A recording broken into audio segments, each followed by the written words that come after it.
Hello children, welcome to us education. आज हम करेंगे 11वीं क्लास की हिंदी की किताब अंतरा का 19वां चैप्टर घर में वापसी। पहले हम करेंगे इसका सारांश ताकि जो ये चैप्टर है वो आपको अच्छे से समझ में आ जाएगा। ये एक कविता है जो कि लिखी गई है धूमिल जी के द्वारा। तो आइए देखते हैं इस कविता में कवि ने क्या बताया है। घर में वापसी धूमिल की गरीबी में संघर्षरत परिवार की व्यथा कथा प्रस्तुत करने वाली एक मार्मिक कविता है। तो इस परिवार में बहुत से लोग हैं, लेकिन ये लोग गरीब हैं। तो इस परिवार में क्या होता है, आपस में कैसा संबंध होता है लोगों का, वो यहाँ पर बताया गया है। तो घर में वापसी धूमिल की गरीबी में संघर्ष करने वाले परिवार की व्यथा कथा प्रस्तुत करने वाली एक मार्मिक कविता है। इसमें कवि ने स्पष्ट किया है कि गरीबी क्या है, एक अभिशाप है। तो जो गरीबी होती है वो समस्त रिश्ते नातों के बीच एक दीवार खड़ी कर देती है। एक ही परिवार में बसने वाले जो लोग हैं वो परस्पर अजनबी बन जाते हैं। तो घर में वापसी कविता धूमिल जी की गरीबी से संघर्ष कर रहे परिवार की व्यथा कथा है। तो मनुष्य जो है वो सदा जीवन की भाग दौड़ के बीच राहत पाने के लिए क्या करता है, स्नेह ममत्व के माहौल में घर बनाता है और उसमें रहता है। तो उसको लगता है कि उसने जो घर बनाया है इसमें जो लोग हैं वो उनके साथ अच्छे से रहेगा, लेकिन गरीबी क्या होता है, इन रिश्तों के बीच में दरार डाल देती है। तो कवि ने यहाँ जिस घर का उल्लेख किया है उसकी भी अपनी एक विडंबना है। तमाम रिश्ते नातों स्नेह और अपनत्व के बीच गरीबी की एक दीवार खड़ी है। तो ये दीवार उसके रास्ते की सबसे बड़ी रुकावट है।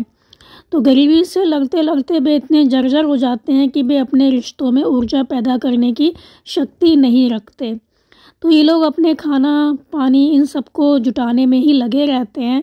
परिवार में जो लोग हैं वो आपस में बातचीत नहीं कर पाते, क्योंकि इनको हमेशा ही एक टेंशन बनी रहती है कि कल क्या होगा।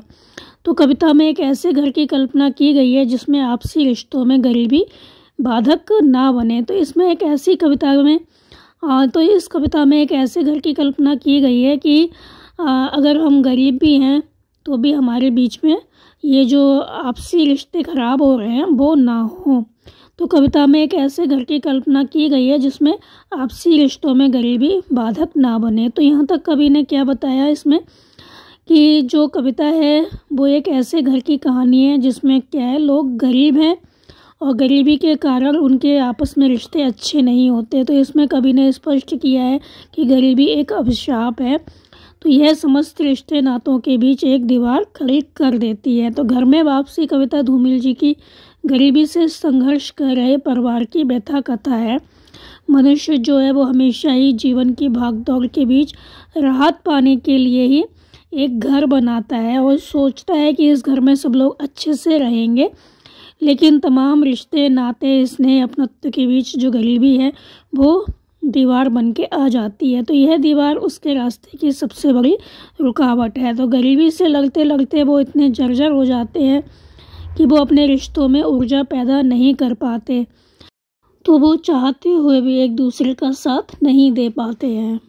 वो कभी बताते हैं कि उनके घर में 5 सदस्य हैं, जिसमें एक बूढ़ी माँ है जो कि बहुत कमज़ोर हैं। पिताजी भी गरीबी से लड़ते लड़ते ऊर्जाहीन हो गए, उनमें इतनी शक्ति नहीं रही है। और घर में एक बेटी है जिसकी वजह से घर की पवित्रता बनी हुई है, जिसके कारण सब आशावान है, लोगों को आशा है कि कुछ होगा, उनकी गरीबी दूर होगी। घर में पत्नी है जो अपने पति का कठिनाइयों के इन क्षणों में साथ देती है। पत्नी के कारण ही वे अब तक संघर्ष कर रहे हैं।